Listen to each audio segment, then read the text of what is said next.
Waalaikumsalam warahmatullahi wabarakatuh.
Bismillahirrahmanirrahim. Di halaman 29 pada baris keempat, faslun syurutu wujudihi khamsatul asya. Ini kita mengulas sedikit. Bab ini menjelaskan tentang syarat-syarat wajibnya berpuasa. Syurutu wujudihi, syarat-syarat wajibnya berpuasa itu khamsatu asya'a, ada 5 hal. Ada 5 hal yang mewajibkan seseorang berpuasa. Nah, 5 hal ini kelima-limanya itu harus ada, tidak boleh kurang satu pun. Ketika 5 ini berkumpul ada pada diri seseorang, maka wajiblah dia melaksanakan puasa. Apa saja? Yang pertama adalah Islamnya, yaitu beragama Islam. Jadi kalau ada saudara kita yang non muslim kemudian ikut-ikutan puasa, ya boleh, mungkin dia lagi diet atau menghormati, silakan. Akan tetapi dia tidak termasuk orang yang wajib berpuasa. Nah, Islam. Nah, bagaimana dengan murtadun, orang yang beragama Islam kemudian dia keluar dari keyakinan agama Islam, pindah ke agama lain? Maka orang ini tetap dia berkewajiban melaksanakan puasa, karena hakikatnya orang-orang murtad ini adalah orang yang sudah berislam, kemudian dia keluar dari ajaran agama Islam. Dia termasuk orang yang berkewajiban melaksanakan puasa, artinya terkena taklif dosa jika ia tidak berpuasa. Nah, ini para murtadun. Nah, yang kedua adalah wa taklifun, orang mukallaf itu ia orang yang balik dan berakal. Balik itu sudah dewasa. Kalau laki-laki itu sudah ihtilam. Anak zaman sekarang mungkin ihtilamnya itu, mimpi basahnya itu di usia mungkin sekarang lebih cepat, bisa 10 tahun ya. 10 tahun, 11 tahun, 12 tahun itu sudah ihtilam. Zaman kita dulu itu secara rata-rata di angka usia 12 sampai 15 tahun itu baru ihtilam, mimpi basah. Itu anak laki-laki. Bagaimana dengan anak perempuan? Dia sudah haid. Usia rentang haid itu normalnya adalah bisa dari 9 tahun. Anak SD sekarang usia 4 tahun, 5 tahun, kelas 4 SD, kelas 5 SD itu sudah haid. Jadi di usia 9 tahun sampai 15 tahun. Nah, jadi kalau anak laki-laki itu sudah mimpi basah, anak perempuan sudah haid. Kemudian dia termasuk anak yang berakal.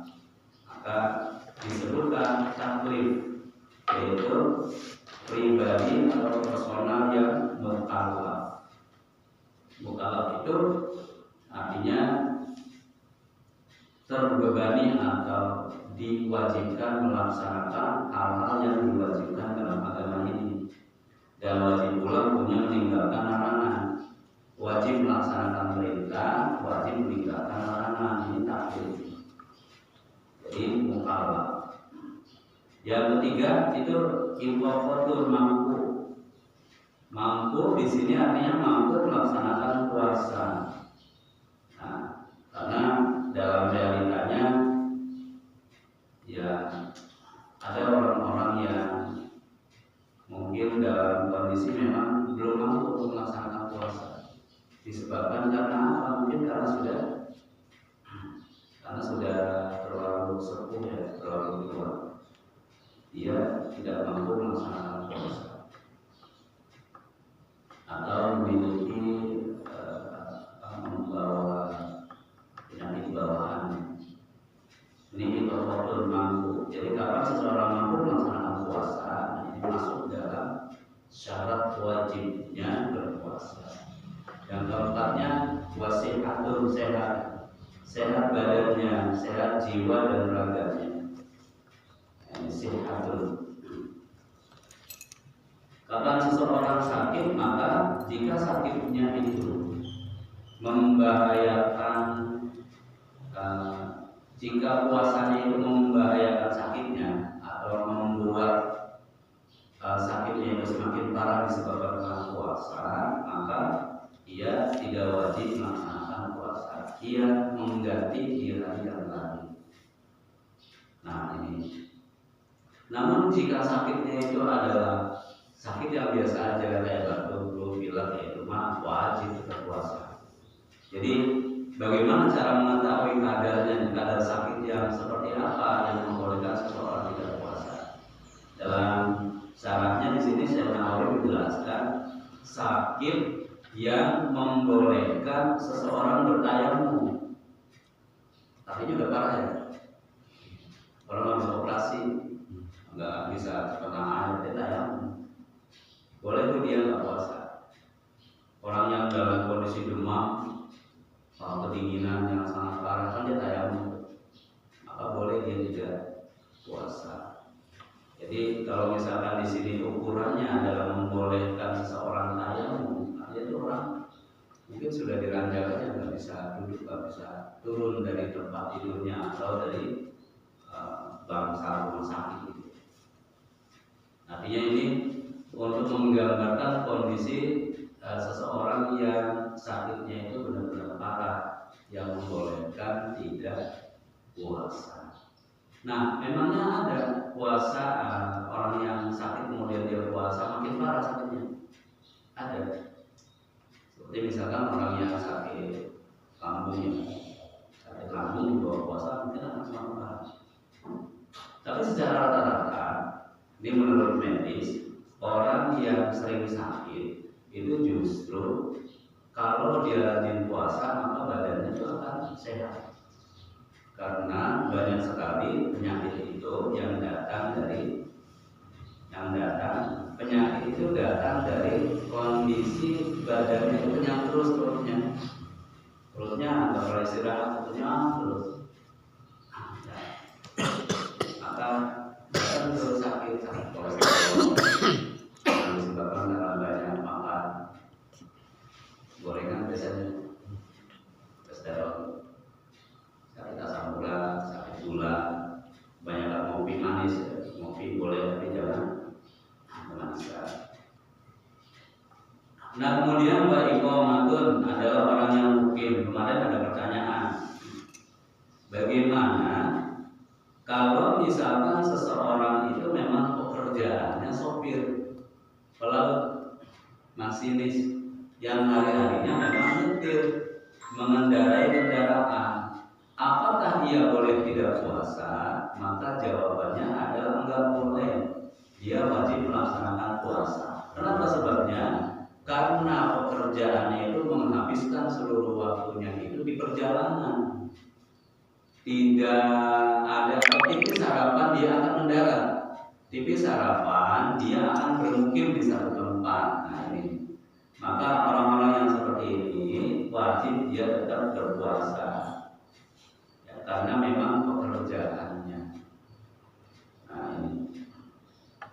Nah, iqamatul ini, batas mukim ini penjelasannya adalah perjalanan yang sejauh mana yang membolehkan seseorang tidak berpuasa atau berniat lima kalinya karena dia memang mau musafir, mau melakukan perjalanan jauh, dia niat tidak puasa. Perjalanan yang sejauh mana, yang bagaimana? Ukurannya adalah perjalanan yang membolehkan seseorang melaksanakan sholat jamaah dan qasar. Di sumber lain menyebutkan 81 km, di sumber lain yang menyebutkan 86 atau lebih dari itu. Karena penyebutan dua marhalah itu yang maksud itu jarak jauhnya itu jarak tempuh yang berapa. Nah, secara rata-rata itu 81 km. Jadi kalau kita akan melakukan perjalanan dari sini nih ke puncak Cisarua, ke Tugu Pas, puncak Pas ya. Itu saya pernah browsing di Google Map, itu jauhnya sekitar 86 km. Nah, berarti itu sudah membolehkan seseorang melaksanakan sholat jamak dan qasar. Nah, boleh nggak puasa? Nah, itu tadi batasnya. Kalau seseorang boleh melaksanakan sholat jamak dan qasar, maka dia boleh tidak berpuasa. Tapi syaratnya sangat ketat. Ya, bagaimana? Syaratnya itu adalah seseorang tersebut sudah berada di perjalanan sebelum terbit fajar. Ini saya sering mengulang, karena banyak sekali orang yang menganggap bahwa yang penting perjalanan. Nah, ini syarat yang harus dipenuhi. Seseorang tersebut sudah melakukan perjalanan sebelum terbit fajar. Artinya, sebelum terbit fajar itu dia sudah berada dalam kondisi musafir. Saya mau pulang kampung ke Jawa. Saya berangkatnya itu berarti kalau subuhnya itu jam 4:10, itu jam 4 saya udah buru-buru berangkat. Pada jam 4:10 pas azan itu terbit fajar itu saya sudah berada di jalan tol. Itu benar, yang seperti itu. Tapi kalau misalkan melakukan perjalanannya habis sholat subuh, nah itu artinya saya terkena hukum mukim. Bagaimana kalau saya melakukan perjalanan? Apakah boleh berbuka puasa? Enggak boleh. Tahan, ya, tahan sampai berbuka. Ternyata sudah melakukan perjalanan, tapi karena kekurangan cairan, karena orang di perjalanan itu terkena mungkin lebih risiko dehidrasi. Nah, dalam kondisi demikian, maka saya boleh berbuka. Berbukanya karena apa? Bukan karena musafirnya, tapi karena sakit tadi, karena kekurangan cairan. Nah, ini harus diperhatikan, karena banyak jalan ini orangnya ini yang penting melakukan perjalanan. Karena di sini bertemu dua hukum, yaitu hukum musafir dan hukum mukim. Ketika bertemu hukum mukim dan hukum musafir, maka dihukumi mukimnya, bukan musafirnya. Kemudian ada lagi pertanyaannya, kalau misalkan melakukan perjalanan jauh banget naik pesawat, ya, dari Jakarta ke Surabaya, jauh, atau keluar Jawa ke Kalimantan, ke Sulawesi, apakah boleh tidak berpuasa? Yang tadi itu, kalau dia melakukan perjalanan sebelum terbit fajar, dia sudah berangkat ke bandara. Nah, ini ya. Maka boleh dia tidak berpuasa. Tapi kalau melakukan perjalanannya, ya berangkat ke bandaranya habis sholat subuh, maka dia harus nahan, harus berpuasa. Jadi walaupun perjalanan yang jauh, itu standarnya dia sudah berada di perjalanan sebelum terbit fajar. Melakukan perjalanan jauh naik pesawat, tapi kan ringan. Kalau seperti itu lebih baik berpuasa. Wa an tasumu khairul lakum. Dan puasa itu lebih baik bagimu. Dan jika kamu berpuasa, maka itu lebih baik bagimu. Jadi walaupun kita melakukan perjalanan, kalau misalkan dikira-kira insya Allah kita mampu kuat, lebih baik kita berpuasa. Ya, sebab apa? Sebab ketika kita mengkodok puasa di hari lain di luar bulan puasa ini, itu hawanya udah beda ya. Pokoknya udah beda banget. Hawanya itu udah beda banget. Udah nggak seasik ketika kita berpuasa di bulan Ramadan. Itu mungkin hikmah yang tersembunyi bahwa ketika Ramadan datang itu, kita berada di dalam bulan Ramadan itu segalanya drastis berubah. Seseorang yang awalnya itu malas ke masjid di musola jadi tiba-tiba rajin, yang awalnya itu rajin baca Quran jadi rajin baca Quran. Itu hikmah datangnya bulan Ramadan. Memang benar-benar istimewa. Nah itu yang kelima. Jadi Ramadan ini mungkin tadi harus dicatat, harus diingat bahwa ketika kita memang sebagian melakukan perjalanan jauh dan tidak, dan kita ingin mengambil rukhsah, ya, keringan tidak berpuasa, maka pastikan kita melakukan perjalanannya itu sudah keluar dari kampung halaman itu adalah sebelum terbit fajar. Nah, sebelum terbit fajar. Kita lanjutkan di ini bab yang baru, masih di halaman 5 ya, 1, 2, dan masih di baris 5, 1, 2, 3, 4, 5. Akanmu salah satu asya'a niyatun laila di kulli yaumin fil fardi wa taqumu firin dakhilal muhtaram wa jahil ma'lum. Kita artikan dulu. Akanmu adapun rukun-rukunnya puasa. Adapun rukun-rukunnya puasa. Salah satu tiga asya'a hal, 3 hal. Adapun rukun-rukunnya puasa itu ada 3 hal.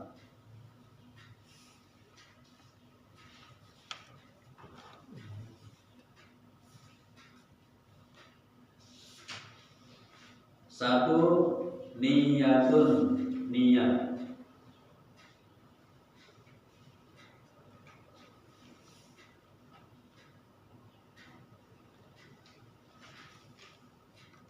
Niyatun, niat. Lailan, pada malam hari.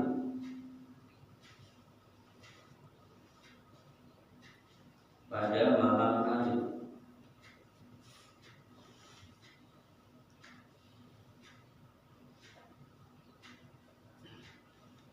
Likulli, untuk setiap.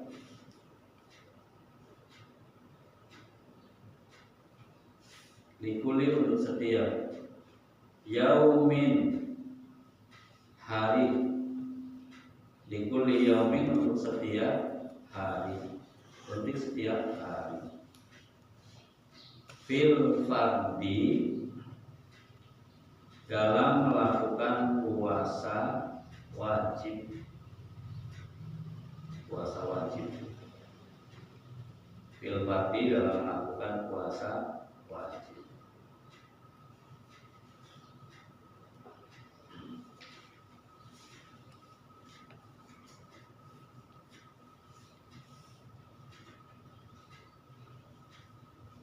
Selanjutnya yang kedua, watarku, dan meninggalkan.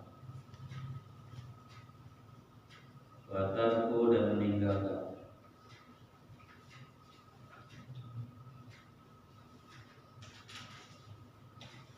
Watarku, dan meninggalkan. Muftirin, sesuatu yang membatalkan.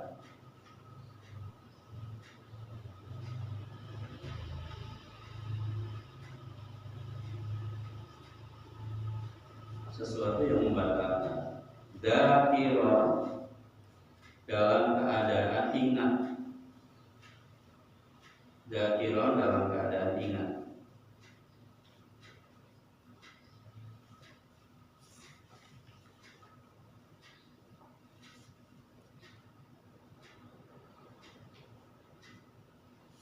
muhtaron dan tidak terpaksa.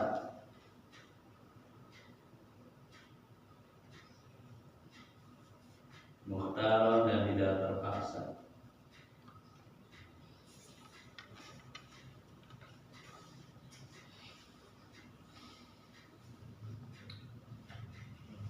Goiro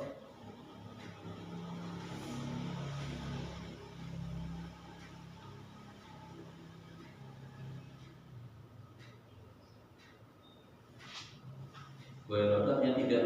Goiro tidak. Jahilin bodoh, tidak bodoh.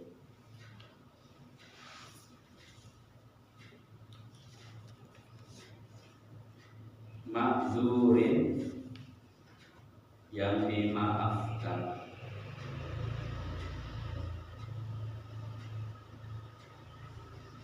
Yang dimaafkan.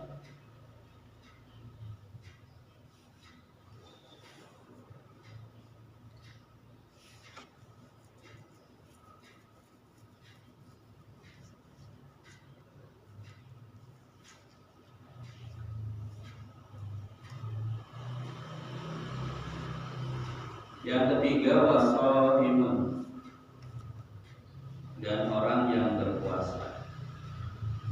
Wasaimun dan orang yang berpuasa.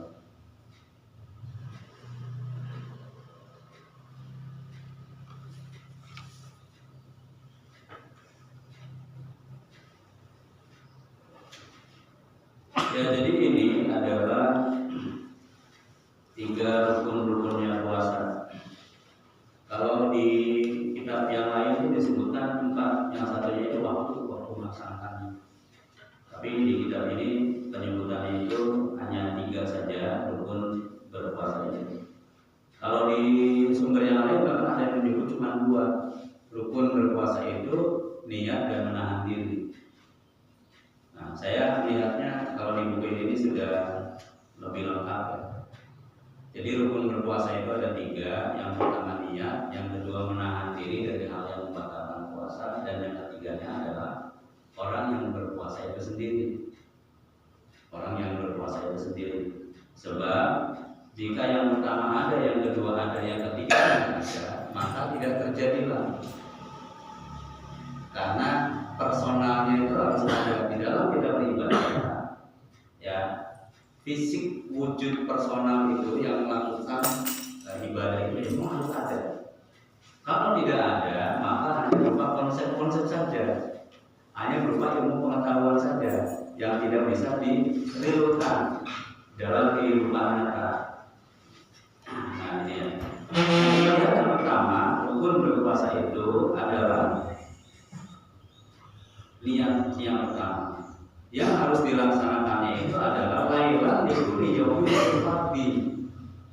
Dilaksanakannya pada malam hari, dan setiap malam atau setiap hari kita melaksanakan puasa, malam hari itu harus niat. Timbul pertanyaan, bolehkah niat kita berpuasa 1 bulan penuh? Jawabannya boleh. Akan tetapi dalam mazhab Imam Syafi'i wajib tetap hukumnya kita berniat itu di malam hari setiap malam untuk esok harinya. Nah, hari ini kita puasa, maka semalam itu sebelum terbit fajar kita sudah niat. Nah, pertanyaan yang paling umum di sini, lailan yang dimaksud lailan itu dimaksud kapan waktunya malam itu? Waktunya malam itu adalah setelah matahari terbenam sampai terbit fajar. Itu disebut malam. Ya, itu dalam syarat atau dalam pengertian fikih. Tapi kalau dalam pengertian biologi, fisika ya, dalam pengertian ilmu fisika itu definisi dari malam itu apa? Terbitnya terbenamnya matahari sampai terbitnya matahari ya. Dari terbenam matahari sampai terbitnya matahari, itulah disebut dengan malam. Definisi fikihnya itu matahari terbenam sampai terbit fajar. Kapan terbit fajar itu? Itu pas azan subuh. Pas azan subuh itulah terbit fajar. Kemudian kita punya istilah khusus namanya imsak. Imsak itu sendiri kalau diterjemahkan itu menahan diri. Maka ketika kita lagi sahur kemudian di siaran radio yang biasa kita dengar itu imsak, itu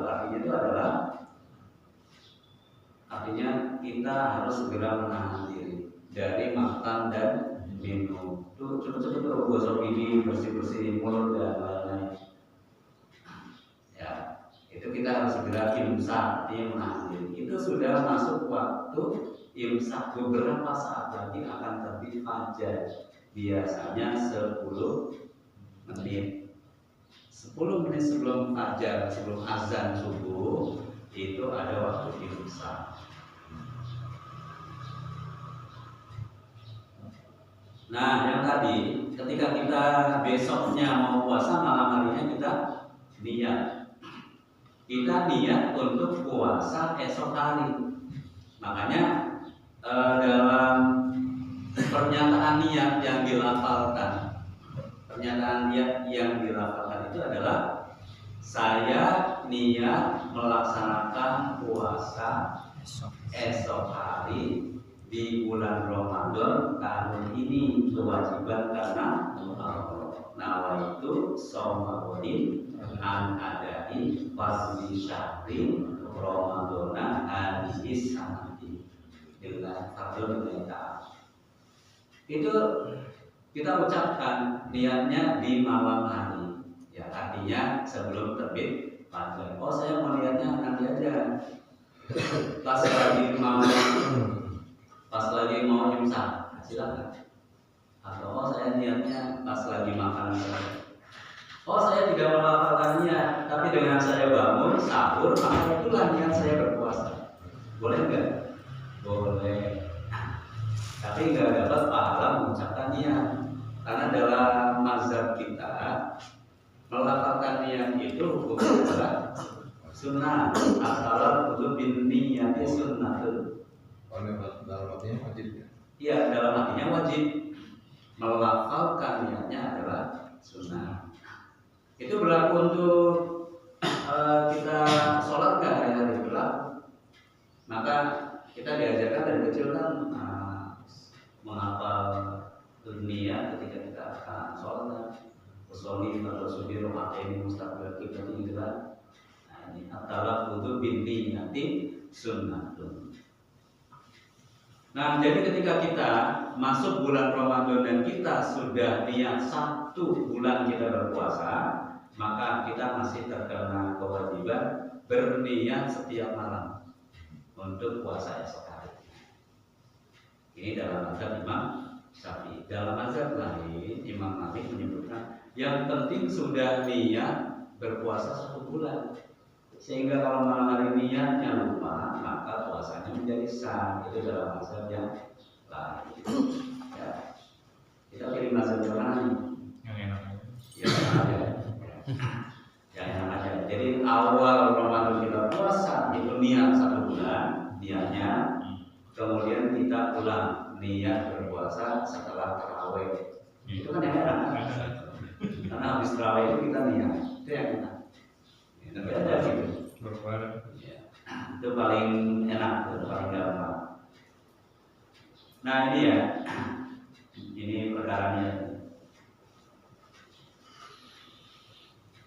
Yang keduanya adalah watak kumuftirin dakiron muftaron bayar jahilin ma'durin.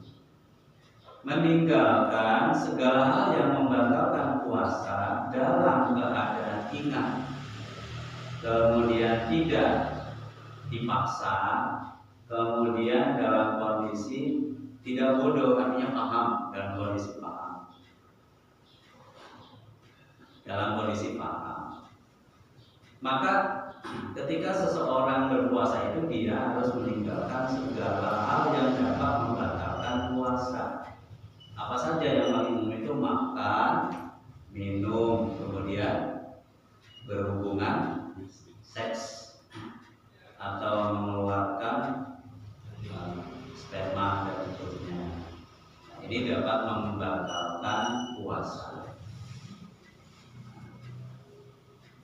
Pertanyaan yang paling mendasarnya gini, biasanya nih yang sesuatu yang membatalkan puasa akan tetapi terkadang seseorang itu tidak sadar kalau itu bisa membatalkan puasa. Di antaranya apa? Di antaranya itu yang paling umum kalau kita pergi ke mulut bau itu kan biasanya sikat gigi. Itu kalau misalkan ada gigi kita yang berlubang, kemudian ada pasta gigi yang nyangkut di situ, nah ini dapat membatalkan puasa nih. Karena pasta gigi itu nanti lama-lama akan tertelan. Ya. Atau kita habis sahur, tetapi kita tidak gosok gigi, ada sisa makanan yang murid, kemudian tertelan pas setelah imsak tadi, ya, setelah sholat subuh. Maka ini juga dapat membatalkan puasa. Ini semua dapat membatalkan jika, nah, dakiron muhtaron ini. Jika dalam kondisi sadar, dalam kondisi ingat, dalam kondisi tidak terpaksa, dan dalam kondisi tahu.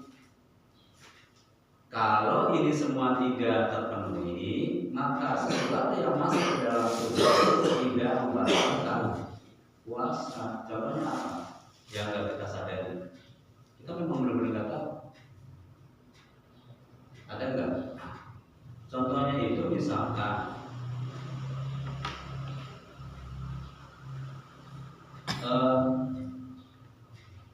sesuatu itu masuk ke dalam tubuh, akan tetapi kita tidak sadar dan memang kita tidak tahu. Misalkan kalau misalkan kita lagi dalam kondisi puasa, kemudian kalau kita lagi wudhu itu kan kumur-kumur ya, kumur-kumur. Setelah kumur-kumur itu harus dibuang, harus dibersihkan, artinya harus diludahkan. Pastikan tidak ada sisa air bekas kumur-kumur itu yang masuk. Pertanyaannya, yakin apa enggak? Apakah tidak ada sedikit aja gitu yang masuk itu, bekas kumur-kumur itu masuk ke dalam mulut? Ada apa enggak ada? Ada. Kalau diyakini ada, maka nggak usah kumur-kumur lah. Sebab kalau misalnya diyakini akan ada sesuatu yang tertelan walau sedikit, ya ini nih tadi, dakiron muhtaron bewajahilin makdurin. Jadi ya kumur-kumur itu di dalam kita wudhu itu hukumnya sunnah, ya kan. Daripada kita yakini nanti ada yang tertelan dan membatalkan puasa, berarti wudhunya jangan kumur-kumur, karena kita sudah yakin di hati kita pasti ada sedikit yang masuk. Nah ini contoh yang lainnya, sesuatu yang nggak bisa dielakkan. Itu biasanya kita batuk, Pak. Kalau batuk begitu ada yang keluar nggak biasanya? Dah. Begitu sudah keluar ke mulut itu, ya. Maka dalam kondisi kita sadar, itu harus kita buang. Harus kita buang, Pak. Karena si dahak ini sudah keluar dari tempatnya. Artinya tempatnya dahak itu kan biasanya di sini, di tenggorokan, kerongkongan gitu kan. Maka ketika keluar berada di mulut itu sudah ada rasa berbeda kan. Itu harus dibuang. Nah ini contoh lainnya, lagi gosok gigi sampai berdarah. Berasa kan? Wah, darah berasa. Kayak ada asin-asinnya gitu kan, karena darah. Maka ini juga harus dibersihkan dengan cara berkumur-kumur sampai bersih tadi. Nah, tadi caranya kalau saya itu kalau habis kumur-kumur itu meludahkan itu tidak satu kali Pak, sampai beberapa kali, sampai saya yakin, baru saya berhenti. Nah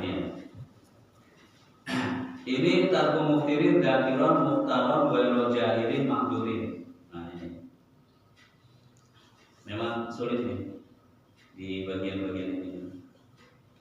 Jadi ya intinya kita harap waspada ketika kita puasa. Jangan sampai ada kita melakukan hal yang membatalkan puasa. Nah, terutama adalah sesuatu yang masuk ke dalam tubuh. Sesuatu yang masuk ke dalam tubuh. Jadi kalau kita iseng aja nih, kita lagi puasa, iseng anak baru anak kecil gitu ya, baru belajar puasa, dia lagi gigit kertas, ketahuan Pak, batal. Walaupun yang ditelan itu kertas, yang kertas mau gundu, mau uang logam, mau apa yang masuk ke dalam tubuh itu membatalkan puasa. Jadi bukan hanya makanan saja yang bisa membatalkan puasa. Ketika ada benda-benda asing yang tertelan masuk melalui mulut tenggorokan akan membatalkan puasa. Bagaimana dengan minum obat? Ya sama, obat ya sama membatalkan puasa. Nyamuk Ustaz? Ya, Nyamuk kadang. nah Ada juga kan? ada. Gitu. Akan tetapi itu kan di luar puasa kita ya. Ya. Maka tidak termasuk dalam, Bukan kita yang masukin. Iya. Gak sengaja. ya maka tidak termasuk dalam dakiron mutaron baru jahilin. Ya. Karena memang ada yang mungkin iseng masuk ya ke dalam mulut gitu, maksudnya mau bagaimana lagi itu tidak membatalkan. Karena itu di luar kekuasaan kita. Dan nggak kenyang kan? Nggak kenyang. Jadi mengenyangkan ya. Jadi di sini batasannya bukan masalah kenyang atau tidak kenyangnya, akan tetapi masuk secara sengajanya. Kalau memang masuknya nggak sengaja ya.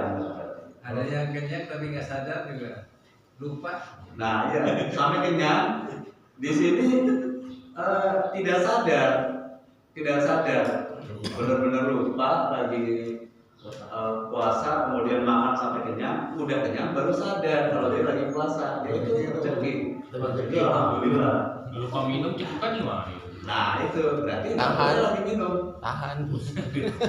Karena ketika itu sudah sadar ya berarti nggak bakal minum. Mau terbuka mau apa ya udah tahan aja sampai buka. Ingat kan? Di dalam air, Ustaz, ini lagi mandi, terus kentut itu kan, kalau menurut kita kan batal ya. Tapi insya Allah amannya karena Allah itu sudah menciptakan itu tuh sempurna. Labnya rapet ya nggak masuk lah. Labnya rapet. Kecuali dol. Terus ya ini, Ya, kecuali orang dia nggak batal, kan nggak bikin kenyang. Enggak. Kalau itu kan kentut memang nggak batal di dalam air maksudnya. Ya kan begitu keluar kan labnya langsung. Nggak nutup, nggak bakalan masuk. Paling heran tutup. Kecuali klubnya rusak. Ya insya Allah aman ya. Nah di sini dalam penjelasannya sesuatu yang masuk berupa benda asing itu kalau kita cebok itu harus hati-hati, jangan sampai masukin ke lubangnya. Artinya itu kan harus bagian luarnya aja yang dibasuh gitu ya. Ini baik laki-laki maupun perempuan. Sebab kalau sampai dalam itu kan tangan kita ini kan membawa air. Nah ini jadi ya bagian luarnya aja yang diusap. Insya Allah bersih kok. Karena memang sesuatu dalam agama itu sesuatu yang memang tidak kelihatan itu memang tidak masalah. Jadi gini, dalam hukumnya Toharoh ya secara rata-rata itu kan, nah kita yang laki-laki itu kan kalau lagi kecil itu kan bisa 7 cm gitu kan, kita habis kencing sepanjang 7 cm itu secara rasionalnya memang itu bersih di dalam, enggak kan? Tetapi sesuatu yang di dalam itu tidak wajib hukumnya dibasuh gitu. Dalam Toharoh pun seperti itu. Tidak wajib hukumnya dibasuh. Karena memang sesuatu yang tidak nampak, tidak kelihatan dan tidak bisa dibasuh. Jadi itu ma'fuun, itu dimaafkan. Ya seperti itu. Maka ketika kita lagi puasa, kita olahraga juga harus lebih hati-hati. Jangan sampai masukin jari. Ini baik laki-laki maupun perempuan, terutama perempuan mungkin ya. Karena lubangnya lebih lebar gitu kan, kalau laki-laki kecil. Nah ini. Nah yang ketiganya rukun puasa itu, tadi rukun puasa yang pertama niat, rukun yang kedua adalah menahan diri dari hal yang membatalkan, dan yang ketiganya adalah wasohimun, orang yang berpuasa itu sendiri. Jadi kapan ibadah itu bisa dilakukan? Karena ada personal yang melaksanakannya. Kalau tidak ada personal yang melaksanakannya, maka kita ngomongin ibadah itu hanya berupa konsep-konsep saja. Ya, kita ngomongin zakat, ya, syarat wajib, syarat sahnya, dan seterusnya. Tapi tidak ada orang yang bayar zakatnya, tidak ada muzakitnya, maka kita hanya membahas konsep-konsep saja. Kita berpuasa, kita bahas nih orang apa, syarat wajib, kemudian syarat sah, kemudian sini rukun-rukun puasa. Tapi kita hari ini belum lagi berpuasa. Nah, ini kita sedang membahas ilmunya. Maka saya sering katakan bahwa fikih itu membahas sesuatu yang sudah terjadi masa lalu ya, masa yang sedang kita lakukan masa sekarang, dan masa yang akan mendatang. Masa lalu, masa hari ini, masa sekarang, dan masa yang akan datang. Itu semuanya dibahas. Karena tidak ada sesuatu yang mustahil ya. Kalau Allah berkehendak, maka pun saya pun niscaya Allah akan menentukan terjadi dan terjadilah. Kita bahas hari ini tentang hukum puasa. Harapannya ke depan 5 bulan yang akan datang kita sudah akan melaksanakan puasa Ramadan ini. Mudah-mudahan semuanya sehat semua. Nggak ada yang duluan ya, sehat semua. Kita berharap ya, insya Allah. Ya, doain aja yang udah duluan saat Al-Fatihah. Ya, saya udah duluan Al-Fatihah. Gampang. Semoga Allah bisawab. Terima kasih, mohon maaf. Assalamualaikum warahmatullahi wabarakatuh. Waalaikumsalam. Ustaz, Ustaz. Ya. Kalau puasa Ustaz,